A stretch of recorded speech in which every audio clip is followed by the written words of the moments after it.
Senator, you are a moderate Democrat or a conservative Democrat. You've been very central to so many legislative compromises between the Democrats and Republicans since 2010, but especially since Biden took office.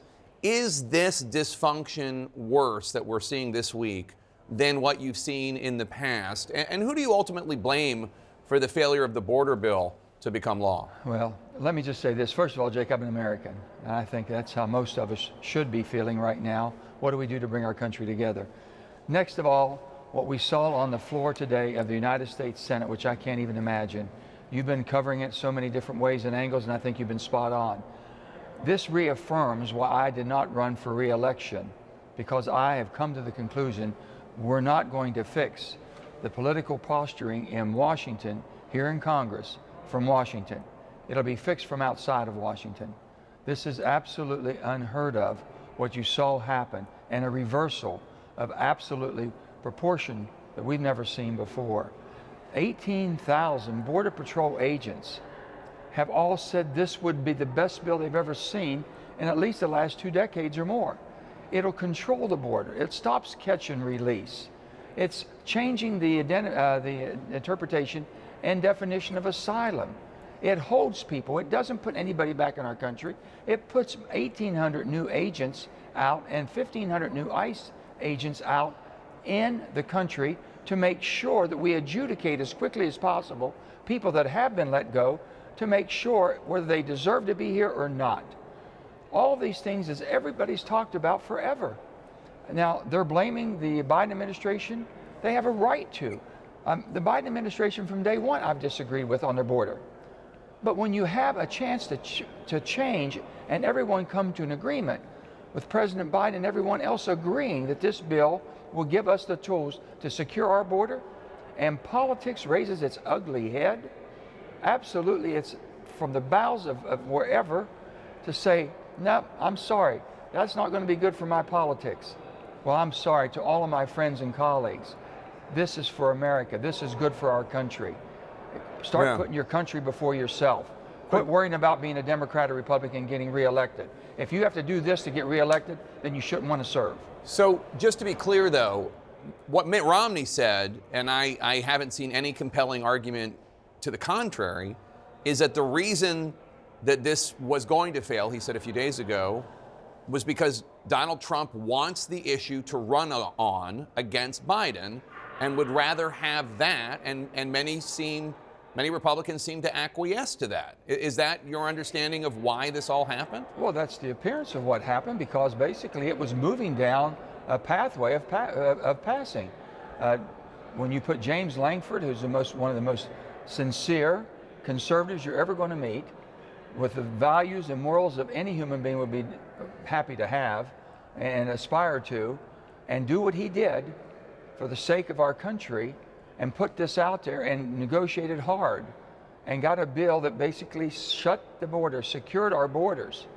And our Democrat friends who worked with him, the president who supported it, knowing that he's to blame for where we are today, but we're going to fix it, and now saying you're not going to fix it, trust me, it's worse to do what we did today and not fixing something that we knew needed to be fixed than someone making a mistake and letting it get to where it got to. So that's the problem, Jake. Senate Republican leader Mitch McConnell's facing an open revolt from some of the conservative hardline senators because he was willing to work with Democrats on the border crisis. Senator Ted Cruz yesterday called on McConnell to step down. McConnell told Politico, quote, "The reason we've been talking about the border is because they wanted to, the persistent critics. You can't pass a bill without dealing with a Democratic president and a Democratic Senate," unquote.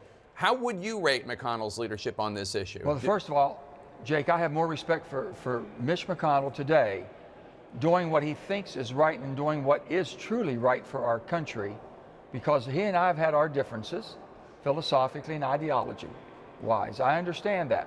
But he understands this process. He understands the Senate. He's defending the filibuster, which I defend with every breath I have in me. He's now basically looking at, we have to work together because the filibuster allows us and mandates that we do that. And that's what keeps this country different than any other place in the world. And the Senate is a special place. He gets that. I have more respect for him stepping up, trying to push his caucus, if you will, in that direction.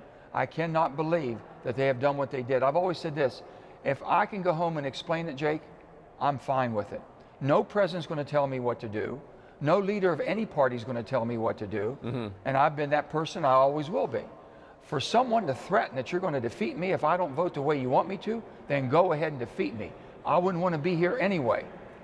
So you alluded to earlier in this conversation how Washington's not going to be fixed from the inside, it needs to be fixed from the outside, Right. and that's why you're not running for re-election to the Senate. But CNN is reporting that you have privately told people, in terms of whether or not you're going to run for president, that a Joe Biden health scare or a Donald Trump conviction could give you an opening to run for president as an independent. Obviously, we do not know when or if either of those events will happen. You're only 32 days away from the independent candidate filing deadline in 2 states, North Carolina and Utah. What is your deadline for making a decision?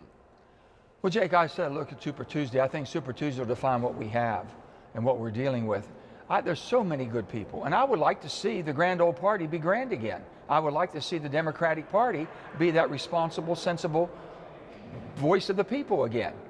And we've got everyone going to the extremes, and they continue to get driven further apart. I'm going to do everything in my power, any way I possibly can, as my daughter and all of us are working together, Americans together, bringing people back together. Let them know that your voice is going to count. Change how the character of the people you send here, the people that will put their country before themselves or their party. They should not be a slave to the party, you know. And I keep remembering the 1796 I've read where George Washington says, beware the political parties. They will usurp the power from the people. That's exactly what's happening. The parties have become greater than the means.